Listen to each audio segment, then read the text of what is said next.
Marcas da tragédia estão no asfalto, nas margens da estrada e na vida dos sobreviventes, como Gilberto, um dos passageiros do ônibus. No momento do acidente, ele estava no banheiro. Quando eu senti o impacto no ônibus, e eu pus a cara assim na porta do banheiro, aí praticamente o fogo já vinha quase chegando.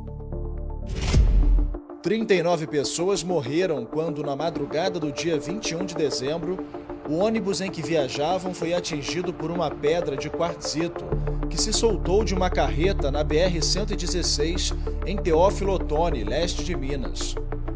O acidente também envolveu outros 3 veículos. 11 pessoas ficaram feridas. Graças a Deus que não quebrei nada. Mas o que me ferrou todinho foi a fumaça preta que eu inalei. Muita e muita mesmo. 2 meses após o acidente, a Polícia Rodoviária Federal concluiu a perícia administrativa que ajuda a esclarecer o tombamento de parte da carga de quartzito, uma rocha muito usada como revestimento. O Fantástico teve acesso ao laudo da PRF. Uma das principais conclusões: a carreta, que tinha 2 semi-reboques, transportava 16 toneladas e 261 quilos além do peso máximo permitido. Ela estava proibida de transportar de maneira conjunta aqueles 2 blocos de rocha.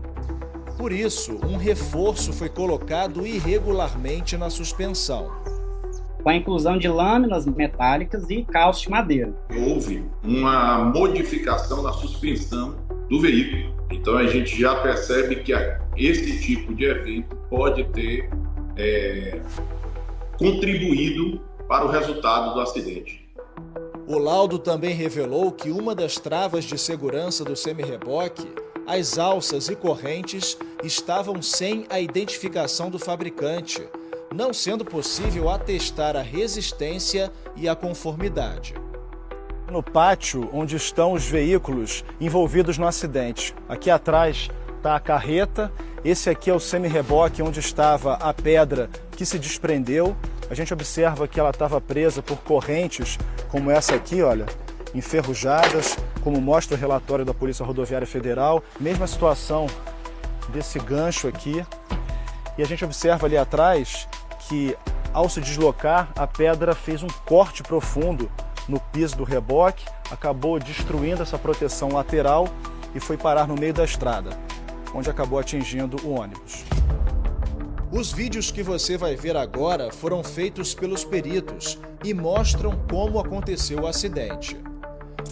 Quando a carreta faz a curva, o semi-reboque de trás começa a tombar e a se soltar. A caminhonete passa de raspão, o ônibus é atingido. E o carro que vinha atrás do ônibus bate no semi-reboque, imprensado por outro carro. Esse é o ponto de vista do motorista do carro, que vinha logo atrás do ônibus. E esse é o ponto de vista do ônibus. Além do Gilberto, 5 passageiros sobreviveram. Segundo a empresa de ônibus, eles compraram passagens para esses assentos. Isso foi o que sobrou do ônibus. E a gente só vê cinzas e um monte de ferro retorcido. Essa aqui, por exemplo, é uma carcaça de uma das poltronas. Natanael Roberto de Souza estava na poltrona 23, na fileira ocupada também pelos 5 sobreviventes, mas não teve a mesma sorte. Foram 39 vidas. 39 vidas, e uma delas foi meu pai. Meu pai, comigo, ele me chamava de bebê. Ele me chamava de bebê, então quando eu chegava lá, ele ficava: bebê, tá tudo bem? Tá tudo bem? A perícia constatou que na madrugada do acidente, a carreta chegou a trafegar a 117 km por hora. Pouco antes do acidente, a velocidade era de cerca de 93 km por hora. Mas segundo o Departamento Nacional de Infraestrutura de Transportes, o DENIT, ela só poderia andar a no máximo 80 km por hora e passou dessa velocidade pelo menos 10 vezes. Segundo esta imagem, que está no relatório da PRF, antes da tragédia havia na estrada um radar e uma placa a 650 metros do local da colisão. Na placa, o limite de velocidade: 60 km por hora. Se radar questão de contrato, né, com o DENIT, a empresa que encerrou o contrato, ela retirou o equipamento, outra empresa ganhadora vai reinstalar esses radares. A velocidade permitida agora é de 100 km por hora. São observações que o laudo trouxe que podem ter contribuído para o acidente e certamente vai ser de grande valor para novos estudos para que a gente evite acidentes semelhantes.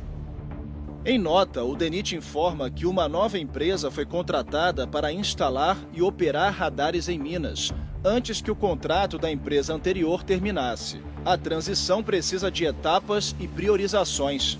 A nota diz ainda que os equipamentos vão ser reinstalados e estão em fase de estudos técnicos, e que na área do acidente vai manter a velocidade de 60 km por hora e que mais placas vão ser instaladas.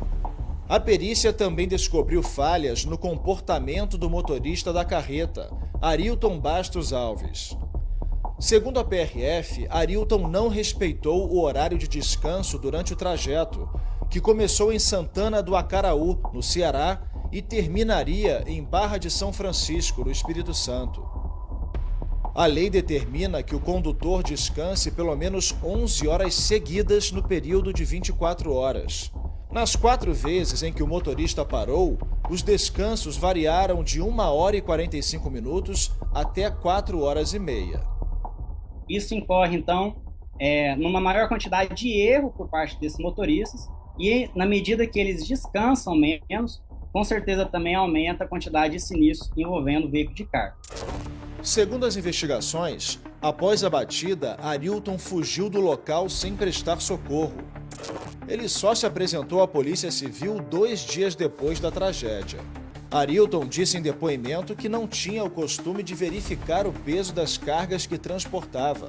Exames toxicológicos concluíram que no dia do acidente, ele dirigia sob efeito de um ansiolítico, um antidepressivo, além de álcool, cocaína e êxtase. Depois do laudo, a Justiça decretou a prisão preventiva do motorista.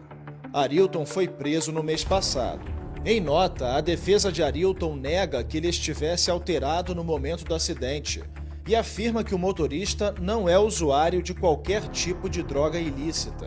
Diz também que ele está apto a dirigir e trabalhar como motorista profissional e que não dirigia acima do limite de velocidade. Não conseguimos contato com a empresa HMA Logística e Transportes Limitada, responsável pela carreta. Esta semana, durante a operação da Polícia Rodoviária Federal em Teófilo Otoni, os agentes abordaram um motorista transportando 3 blocos de granito. A carga estava solta, sem calçamento nem amarrações. O motorista foi multado e a carga foi apreendida. Também esta semana, uma câmera de segurança registrou o tombamento de outra carreta no mesmo trecho do acidente de dezembro. Tanto o condutor da carreta pagar pelo que ele fez, tanto a transportadora, fazer indenização, não vai trazer meu pai de volta. É somente Deus mesmo para dar o conforto necessário.